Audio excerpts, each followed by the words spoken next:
Bismillahirrohmanirrohim. Assalamualaikum warahmatullahi wabarakatuh.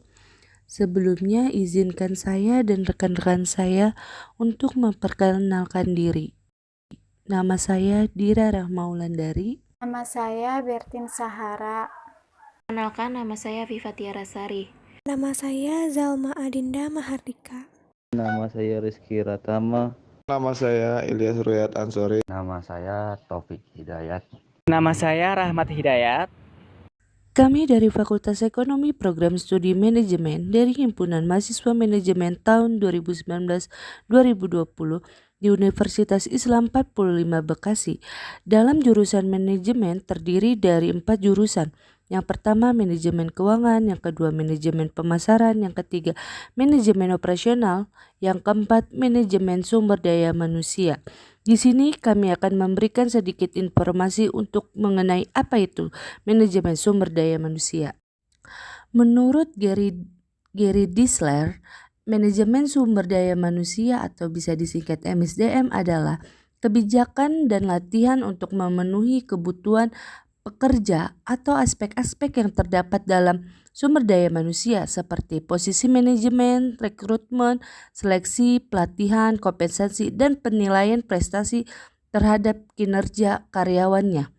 Nah, pada umumnya MSDM salah satu upaya untuk menangani berbagai masalah dalam sebuah perusahaan atau organisasi yang berfokus pada rekrutmen, pengelolaan, dan pengaraan untuk aktivitas orang yang bekerja di dalam organisasi ataupun perusahaan untuk mencapai tujuan yang telah ditetapkan.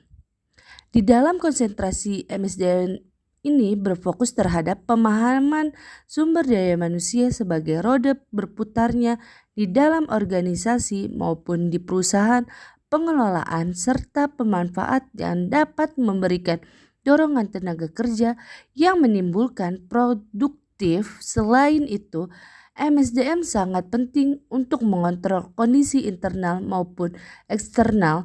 Tujuan MSDM.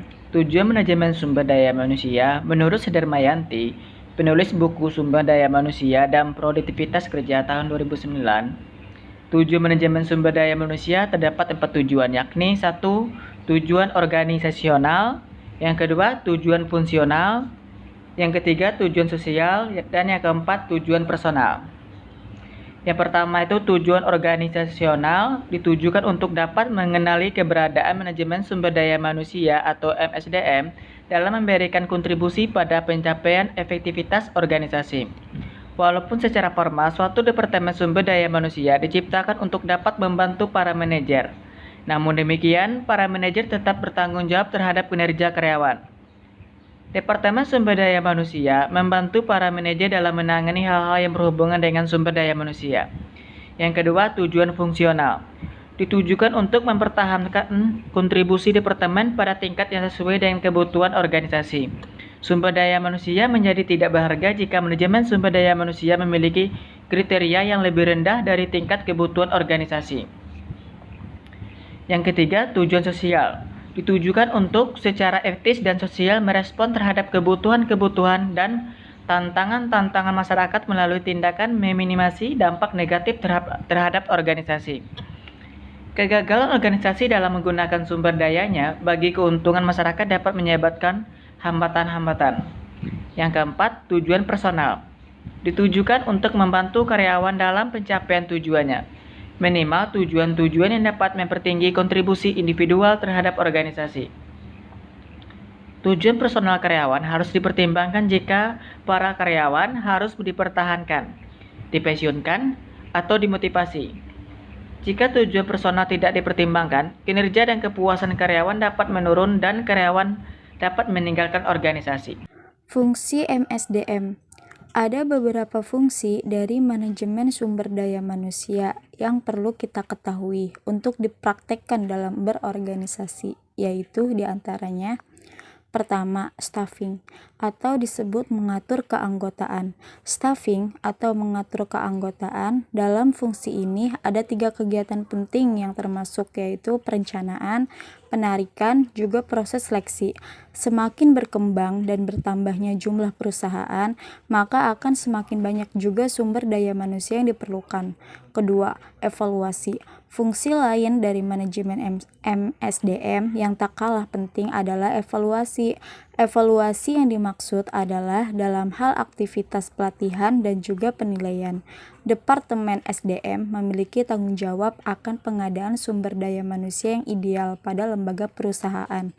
3. Penggantian dan kepuasan. Fungsi manajemen MSDM yang berikutnya adalah pergantian dari kepuasan atau dapat diistilahkan sebagai reward. Reward diberikan kepada SDM yang memiliki kinerja baik. Hal tersebut dilakukan guna memberikan apresiasi kepada SDM berprestasi dan juga mampu menstimulasi motivasi SDM lainnya untuk dapat bekerja lebih giat dan progresif. 4. Penasehat dan pelatihan. Manajemen SDM memiliki fungsi sebagai penasehat dan pelatih.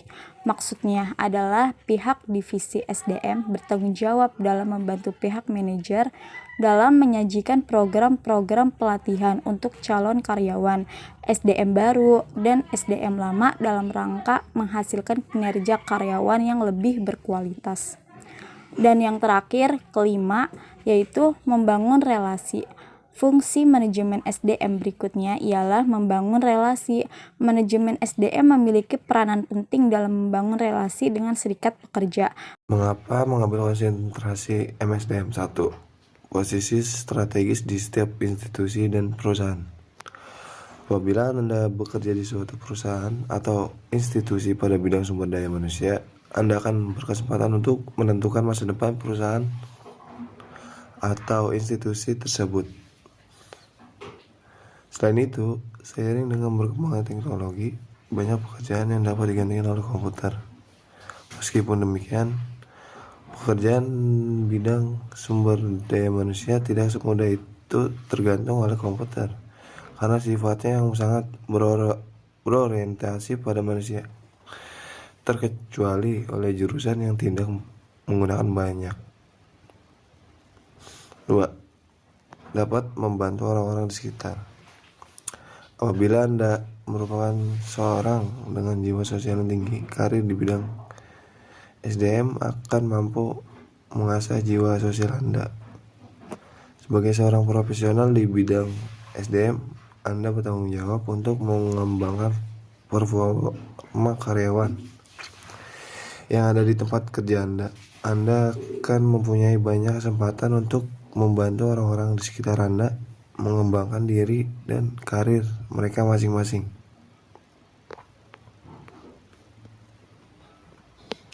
3. Karir yang stabil dan mudah berkembang. Sebagai salah satu bidang yang dibutuhkan oleh setiap institusi dan perusahaan, bidang sumber daya manusia tidak akan mengalami banyak guncangan dalam dinamika perputaran tenaga kerja. Apabila Anda bekerja di bidang sumber daya manusia, dapat dikatakan posisi Anda dalam perusahaan cukup aman. Selanjutnya ada prospek kerja MSDM. Setiap organisasi atau perusahaan membutuhkan manajemen sumber daya manusia yang baik. Karena itu, lulusan prodi manajemen sumber daya manusia memiliki prospek kerja yang luas dan tidak terbatas di sektor tertentu. Organisasi atau perusahaan swasta maupun instansi pemerintah membutuhkan profesional yang dapat mengolah sumber daya manusia. Lulusan prodi ini dapat berkarir sebagai HRD. HRD bertugas untuk menyeleksi para pelamar kerja agar bisa menentukan pekerjaan yang paling tepat dan sesuai dengan kebutuhan di perusahaan. Oleh karena itu, peran HRD sangat penting dan menjadi prospek kerja manajemen sumber daya manusia yang sangat bagus. Selanjutnya ada spesialis kompensasi, tunjangan, dan analisis pekerjaan. Tugas dari profesi di atas yaitu mengadakan program kompensasi dan tunjangan serta analisis pekerjaan untuk para atasan. Di sini saya akan melanjutkan presentasi teman saya, manajer pelatihan dan pengembangan, prospek kerja manajemen sumber daya manusia. Yang ketujuh adalah menjadi seorang manajer pelatihan dan pengembangan. Tugasnya adalah merancang, mengarahkan, atau mengkoordinasi kegiatan pelatihan dan pengembangan tenaga kerja suatu organisasi. 2. Selanjutnya, administrasi, kompensasi dan tunjangan. maka profesi satu ini sangat cocok untuk kamu. Administrasi, kompensasi, tunjangan yang bertanggung jawab dalam merancang pengembangan, mengimplementasikan dan mengatur gaji bonus, serta paket tunjangan untuk pegawai sebuah perusahaan. Selanjutnya, hubungan tenaga kerja.